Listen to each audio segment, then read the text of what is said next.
Hello friends. तो आज की हमारी कहानी एक अनाथ लड़की के बारे में है जो अपने भाई को बचाने के लिए एक शैतान क्वीन का सामना करती है। तो चलिए देखते हैं उसकी स्ट्रगल से भरी जर्नी को, और प्लीज सब्सक्राइब बटन को दबाना ना भूलें ताकि हमें भी आपका सपोर्ट मिल सके। तो एक नरेशन हमें एक स्नो क्वीन के बारे में बताती है जिसने दुनिया को फ्रीज कर दिया है और इससे लोगों की लाइफ बहुत डिफिकल्ट हो गई है। तब वैगट नाम के विज़र्ड ने एक मैजिकल मिरर बनाया जिसमें कोई भी इंसान अपनी ट्रू सेल्फ देख सकता था, और स्नो क्वीन को लगा कि इससे उसका कर्ज खतरे में पड़ जाएगा। वो वैगट को पकड़ने के लिए अपने विंड मोस्टर को भेजती है, लेकिन वैगट किसी तरह बचता हुआ अपने घर पहुंच जाता है जहां उसकी वाइफ और बच्चे उसका वेट कर रहे हैं। उसकी वाइफ बच्चों को एक स्टोर रूम में छुपा देती है और हम देखते हैं कि उसका मैजिकल मिरर उसके बेटे के पास गिर गया है। जल्दी ही विंड मोस्टर उन तक पहुंच जाता है और वैगट और उसकी वाइफ को घेर लेता है। फिर वो बच्चों को ढूंढता हुआ स्टोर रूम में आता है, लेकिन मिरर की वजह से उन्हें नहीं पकड़ पाता और उसे वहां से वापस जाना पड़ता है। आगे हम स्नो क्वीन को देखते हैं जिसे लगता है कि अब वो वैगट उसके लिए कोई खतरा नहीं बन सकता, और वो अपने टॉकिंग मिरर से दुनिया का हाल बताने को कहती है। मिरर उसे बताता है कि वैसे तो आपकी पावर बढ़ती जा रही है, लेकिन वैगट का वंश अभी खत्म नहीं हुआ है और इससे फ्यूचर में आपके लिए प्रॉब्लम खड़ी हो सकती है। तब क्वीन ओम नाम के एक ट्रोल को बुलाती है और कहती है कि तुम्हें वैगट के वारिस को ढूंढ कर लाना होगा। वो उसे एक मैजिकल वायल देती है जो वारिस के पास जाते ही चमकने लगेगी, और इसे तोड़ते ही विंड मोस्टर उन्हें वापस कैसल में ले आएगा। ओर्म भी उसकी बात समझ जाता है और एक वीजल का रूप लेकर निकल पड़ता है। आगे का सीन कुछ टाइम बाद का है जहां हम वैगट के बेटे काई को देखते हैं और पता चलता है कि उसे पेंटिंग्स बनाने का बहुत शौक है। वो अपनी बहन गर्डा के साथ अनाथालय में रहता है जहां का वार्डन बहुत ही खड़ूस है और बच्चों से जबरदस्ती बहुत काम कराता है। गर्डा के पास लूटा नाम का एक पेट वीजल भी है, लेकिन वो और काई उसे वार्डन से छुपा कर रखते हैं क्योंकि वो एनिमल्स को बिल्कुल पसंद नहीं करता।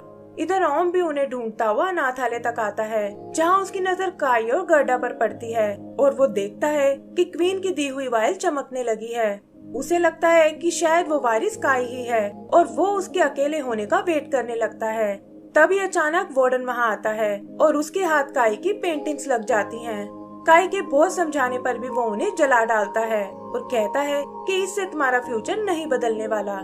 काई को ये देखकर बहुत दुख होता है और तभी उसे ओम की आवाज सुनाई देती है जो कहता है कि यहाँ तुम्हारी आर्ट की कोई कदर नहीं करेगा और मैं तुम्हें एक ऐसी जगह ले जा सकता हूँ जहाँ तुम अपने लिए बहुत नाम कमा सकते हो। काई भी पहले तो एक बोलने वाले वीजल को देखकर चौंक जाता है, लेकिन उसे लगता है कि शायद ये वीजल ठीक कह रहा है और वो उसकी बात मान जाता है। तभी हम गर्डा को वहाँ आते हुए देखते हैं और वो छुपकर उनकी सारी बातें सुन लेती है। काई भी गर्डा की एक पेंटिंग को अपने साथ ले जाना चाहता है, लेकिन ओम देखता है कि वायल ने चमकना बंद कर दिया है। चेक करते हुए वो पर्दे की ओर घूमता है जहाँ पर गर्डा छुपी हुई थी, और तभी वो वायल फिर से चमकने लगती है।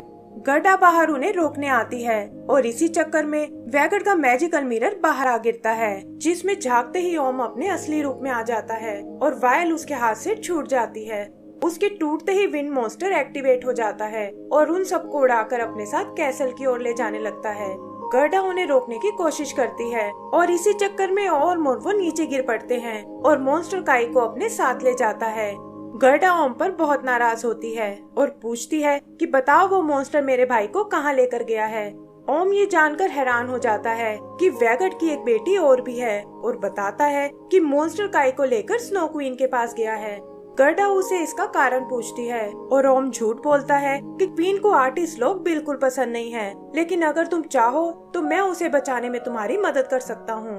वो उसे भी बहलाकर क्वीन के पास ले जाना चाहता है और गर्डा भी बिना कुछ सोचे उसकी बात मान जाती है।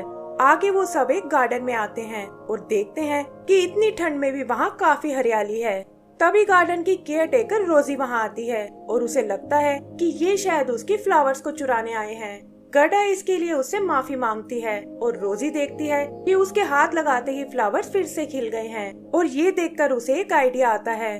वो गर्डा को एक डील ऑफर करती है कि अगर वो फ्लावर्स उगाने में उसकी मदद करे तो वो उसे ढेर सारे पैसे देगी, लेकिन गर्डा इसके लिए मना कर देती है। रोजी भी एक शर्त पर उसकी बात मान जाती है कि जाने से पहले उसे एक कप चाय पीनी होगी, लेकिन ओम देखता है कि रोजी चाय में कुछ ड्रग्स मिला रही है। वो गर्डा को इस बारे में वार्न करता है और गर्डा रोजी से तुरंत उन्हें छोड़ने को कहती है। तभी वो देखते हैं कि रोजी ने अपने मॉन्स्टर प्लांट को बुला लिया है और वो लोग उससे बचकर भागने लगते हैं। रोजी प्लांट पर बैठकर उनका पीछा करती है और एक बेल से गड्ढा को पकड़ लेती है, लेकिन ओम तुरंत गार्डन का दरवाजा बंद कर देता है, जिससे रोजी उनका पीछा नहीं कर पाती। आगे हम विंड मॉन्स्टर को देखते हैं, जो काई को लेकर कैसल तक पहुंच चुका है और वहां उसका सामना स्नो क्वीन से होता है। क्वीन को लगता है कि ट्रोल ने अपना काम कर दिया है और वो काई को दिखाती है कि कैसे मेरे दुश्मन फ्रीज हुए पड़े हैं और अगर तुमने मेरी बात नहीं मानी तो तुम्हारा भी यही हाल होगा। फिर वो काई को अपने मिरर के पास लाती है, लेकिन मिरर उसे बताता है कि वैगट का असली वारिस तो कोई और है और ये सुनकर क्वीन को बहुत गुस्सा आता है। वो काई से पूछती है कि क्या तुम्हारा कोई और भी भाई बहन है, लेकिन काई इससे इनकार कर देता है और कहता है कि मैं इस दुनिया में एकदम अकेला हूँ। क्वीन समझ जाती है कि वो उसे पागल बना रहा है और तभी उसकी नजर उस पेंटिंग पर पड़ती है जिसमें उसकी बहन गर्डा की तस्वीर है और कहती है कि अब मैं उसे कहीं से भी ढूंढ निकालूंगी। इधर गर्डा और ओम चलते हुए एक केव के पास आते हैं और ओम बताता है कि ये मेरे ट्रोल क्लैन का बर्थ प्लेस है। वो बताता है कि कैसे एक टाइम पर यहाँ हजारों ट्रोल्स रहते थे, लेकिन स्नो क्वीन ने उन्हें करप्ट बना दिया और वो एक दूसरे को मारकर खत्म हो गए। कहा जाता है कि उनकी सोल्स यहाँ एक लेक में कैद है और जो कोई उसमें झांकता है वो भी इस कर्स का शिकार हो जाता है।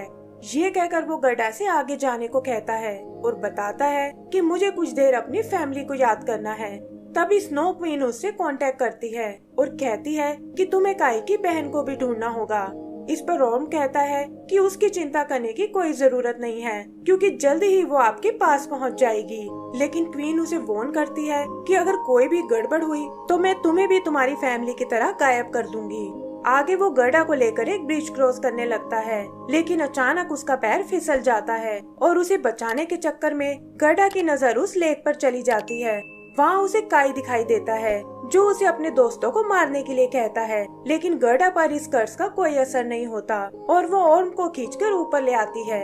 ओर्म को विश्वास नहीं होता कि आखिर उसने इस कर्स को कैसे तोड़ दिया, लेकिन वो नहीं जानते कि अभी उन पर एक और मुसीबत आने वाली है। कर्स के टूटते ही वो जगह ढहने लगती है, लेकिन ये सब किसी तरह बचते हुए वहाँ से बाहर निकल आते हैं। आगे उनका सामना एक बूढ़े किंग से होता है जो अपने बेटे और बेटी से बहुत परेशान है, क्योंकि उन दोनों को लगता है कि उनके डैड अब राजा बनने के बिल्कुल लायक नहीं है। किंग गुस्से में पैलेस को जलाने की सोचता है, जिससे वो और उसके बच्चे खतरे में पड़ जाते हैं, लेकिन गर्डा एडवाइजर की मदद से उन्हें बचा लेती है। उसके बच्चों को भी अपनी गलती का एहसास हो जाता है और किंग खुश होकर गर्डा को एक स्ले गिफ्ट करता है। रास्ते में ओर्म उसे अपनी सिचुएशन के बारे में बताता है कि कैसे वो खुद भी स्नो क्वीन को बिल्कुल पसंद नहीं करता, लेकिन अगर जिंदा रहना है तो उसे उसकी बात माननी ही पड़ेगी। तभी उन्हें सामने एक लेडी नजर आती है, लेकिन पता चलता है कि वो तो एक पायरेट गैंग की मेंबर है और वो उन्हें पकड़कर अपने शिप पर ले आते हैं जो कई सालों से समुद्र में जमा पड़ा है।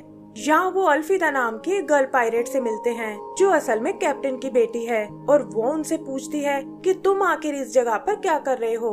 गर्डा उसे अपनी पूरी स्टोरी सुनाती है कि कैसे वो स्नो क्वीन को रोकने जा रही है, लेकिन अल्फिदा कहती है कि तुम उसका मुकाबला नहीं कर पाओगी और बेहतर है कि तुम हमेशा के लिए यहीं रह जाओ, क्योंकि वैसे भी मेरा यहाँ कोई दोस्त नहीं है। फिर अल्फिदा उसे अपने प्लान के बारे में बताती है कि कैसे वो एक नया शिप बनाने वाले हैं और इससे उनकी पायलट लाइफ फिर से शुरू हो जाएगी। इस पर गर्डा कहती है कि शिप बनाने से तुम्हें क्या ही फायदा होगा, क्योंकि समुद्र तो वैसे भी पूरा जमा पड़ा है। अल्फिदा भी ये सुनकर सोच में पड़ जाती है और अपनी मॉम से रिक्वेस्ट करती है कि उन्हें गर्डा को छोड़ देना चाहिए। उसकी मॉम भी ये सोचकर मान जाती है कि क्या पता ये लड़की सच में स्नो क्वीन को हरा दे, क्योंकि उससे ये समुद्र फिर से ठीक हो जाएगा और वो अपने पायरेट वाले काम को फिर से कर सकेंगे। जाने से पहले वो उन्हें एक रेंडियर गिफ्ट करती है और गर्डा और उसके दोस्त आगे निकल जाते हैं। यहाँ से सीन चेंज होकर स्नो कैसल में आता है, जहाँ काई ने स्नो क्वीन की एक पेंटिंग बनाई है। स्नो क्वीन उसके टैलेंट से बहुत इम्प्रेस होती है, लेकिन कहती है कि अब मैं तुम्हें अपना टैलेंट दिखाऊंगी और ये कहकर काई को फ्रीज कर देती है। इधर गर्डा और उसके साथी एक विच के पास आते हैं जो सेंस करती है कि गर्डा के पास एक मैजिकल मिरर है और बताती है कि ये लोगों को उनके अंदर की सच्चाई दिखाता है और इसीलिए स्नो क्वीन इसका सामना नहीं करना चाहती। यहाँ वो स्नो क्वीन के पास्ट के बारे में बताती है कि कैसे वो इरमा के नाम से पैदा हुई थी, लेकिन बचपन से ही उसके पास कुछ मैजिकल पावर्स थी जिससे लोगों को डर लगने लगा था और इसीलिए उन्होंने इरमा को कभी एक्सेप्ट नहीं किया क्योंकि वो उसे एक विश समझते थे। दुखी होकर एक दिन इरमा ट्रोल्स की केव में आई और लेक गांव से विश मांगी कि काश उसके सारे दुश्मन फ्रीज हो जाएं। लेकिन नफरत से उसका दिल कमजोर हो चुका था और इसी वजह से डार्क पावर ने इरमा की सोल पर कब्जा कर लिया और इससे वो स्नो क्वीन में बदल गई। आगे वो गर्डा को एक एडवाइस देती है कि मिरर ही तुम्हें आगे जाने का रास्ता दिखा सकते हैं और इसी से तुम्हें स्नो क्वीन से लड़ने की ताकत भी मिलेगी। फिर वो उन्हें एक बोट देती है और कहती है कि ये तुम्हें सीधा कैसल तक ले जाएगी और गर्डा और उसके साथी उसे लेकर निकल पड़ते हैं। रास्ते में ओम को भी अपनी गलती का एहसास हो जाता है कि उसे गर्डा को स्नो क्वीन के पास नहीं ले जाना चाहिए और वो उसे आगे जाने से रोकने की कोशिश करता है, लेकिन गर्डा उसकी एक नहीं सुनती और कहती है कि मुझे तो लगा था कि तुम बदल गए हो, लेकिन तुम तो अभी भी एकदम कायर हो। और ये कहकर वो और लूटा के लिए ही कैसल की ओर चले जाते हैं। अंदर उसे फ्रीज पड़ा हुआ काई नजर आता है और वो उसे जगाने की कोशिश करने लगती है।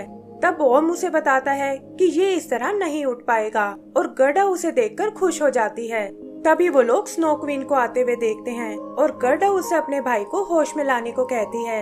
इस पर स्नो क्वीन कहती है कि उसकी अब कोई जरूरत नहीं है क्योंकि तुम भी अपनी फैमिली की तरह फ्रीज होने वाली हो। ओम को ये सुनकर गुस्सा आ जाता है कि मेरे होते तुम गर्डा को नुकसान नहीं पहुंचा सकती और वो उससे रिक्वेस्ट करता है कि गर्डा और उसके भाई को यहाँ से वापस जाने दो। क्वीन कहती है कि लगता है तुम दोनों फ्रेंड्स बन चुके हो, लेकिन क्या गर्डा जानती है कि तुम उसे झूठ बोलकर यहाँ लाए हो। वो गर्डा से कहती है कि ट्रोल कभी किसी के दोस्त नहीं बन सकते और तुम्हें इस धोखेबाज से कोई उम्मीद नहीं रखनी चाहिए। फिर वो अपने स्नो जायंट्स को समन करती है जिनके साथ कुछ आइस ट्रोल्स भी हैं और वो गर्डा को पकड़ने की कोशिश करते हैं, लेकिन ओम उन्हें ऐसा नहीं करने देता और वो उनसे बचकर भागने लगते हैं। जायंट्स के अटैक से वो दोनों अलग अलग हो जाते हैं और ओम गर्डा से मिरर रूम में जाने को कहता है। फिर आइस ट्रोल से बचने के लिए वो एक पोलर बियर के रूप में आता है और एक एक करके उन ट्रोल्स और जायंट्स को नष्ट करने लगता है। तभी उसे रोकने विंड मॉन्स्टर वहाँ आता है, लेकिन ओम के पंच का सामना नहीं कर पाता और टूटकर बिखर जाता है। इधर गर्डा क्वीन के मिरर के पास आती है और देखती है कि क्वीन की सारी पावर उसी से आ रही है। फिर हम उसे उसके अंदर जाते हुए देखते हैं जहाँ उसका सामना स्नो क्वीन की डार्क पावर से होता है।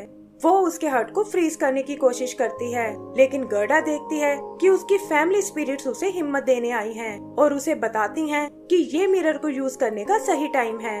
स्नो क्वीन भी उसे खड़ा होते देख बहुत हैरान होती है और तभी गर्डा अपना मैजिकल मिरर निकालती है, जिसमें झांकते ही स्नो क्वीन फिर से इरमा के रूप में आ जाती है और कहती है कि अगर मैं मारी गई तो ये लड़की भी जिंदा नहीं बच पाएगी। गर्डा भागकर इरमा को गले से लगा लेती है और उसके प्यार और कंपैशन की पावर से इरमा एक बार फिर नॉर्मल हो जाती है। स्नो कैसल भी टूटकर नष्ट हो जाता है और ओर्म भी अपने ट्रोल रूप में वापस आ जाता है। फिर इरमा की हेल्प से वो काई को होश में लेकर आते हैं और देखते हैं कि बाहर भी स्नो मेल्ट होना शुरू हो गई है। आगे वो इरमा को लेकर वहाँ से निकल जाते हैं और इसी के साथ हमारी ये मूवी खत्म हो जाती है।